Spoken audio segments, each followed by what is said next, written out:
Je vais vous parler de Spleen Machine. Spleen Machine, c'est l'histoire d'une adolescente et de sa mère.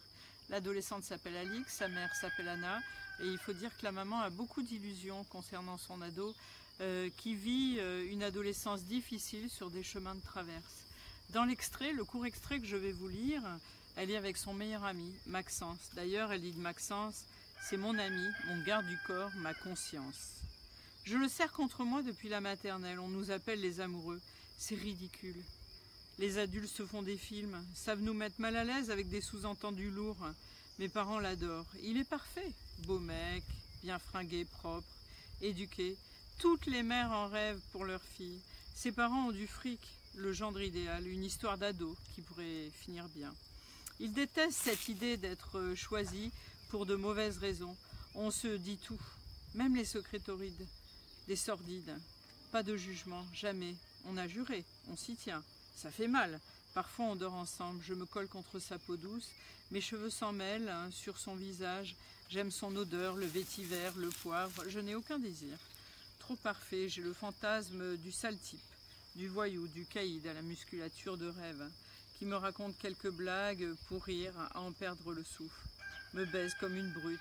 Je veux hurler de plaisir, crier, exulter, sortir de mon corps, être une autre. Maxence est doux, bien élevé, respectueux. Parfois nous faisons l'amour en entrant de fête, une sorte de fin de soirée, comme pour se dire qu'on se kiffe. Il me porte, m'allonge avec délicatesse sur son lit radeau, me déshabille et plie mes vêtements, me caresse, j'ai froid, me fait jouir, puis vient sur moi. Il m'aime toujours pareil, un rituel. Je regarde les lumières se lever, danser au plafond. Les ombres s'étirent au-dessus de son épaule, je me sens protégée. Il est fort. Je croise mes doigts sur sa nuque, lui intime le silence. Nous deux, c'est pour la vie. Pas besoin de grandes extases. Amour simple. Je me détache de son corps. Tâtonne pour trouver mon portable. Les autres errent dans les rues. Selfie devant une entrée de boîte de nuit, dans un parc, après avoir escaladé les grilles, sur le capot d'une bagnole en ricanant. Croissant matinal sur Instagram avec café serré. Soph et Max sont ensemble. Photos sur Facebook. En couple, la nuit s'allonge. Je sombre à l'aube. Ses parents ne rentrent pas. Ils sont à la campagne, grande demeure. On s'affale, se promène à poil. On est comme frères et sœurs, sans la haine, libres. Dimanche soir, nous travaillons ces maths. Les parents vont entrer et ils sont rassurés. Maxence rame. Moi, j'aime les formules, un jeu d'enfant. Il veut comprendre, il faut juste se laisser porter. C'est une petite musique, il aime maîtriser, être le meilleur, s'escrime, recommence, s'agace. J'ouvre la fenêtre et je fume. C'est de la bonne.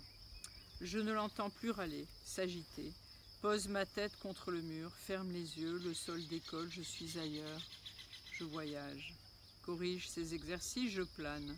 M'envole. Il retient mes plumes avec ses plaintes. Une autre latte. Il voudrait que j'arrête. Prétend que cela me fait du mal, mes poumons, mes neurones. Il sait pourtant que j'en ai trop. Je pense tellement que cela m'épuise, alors j'achète une barrette entre deux cours.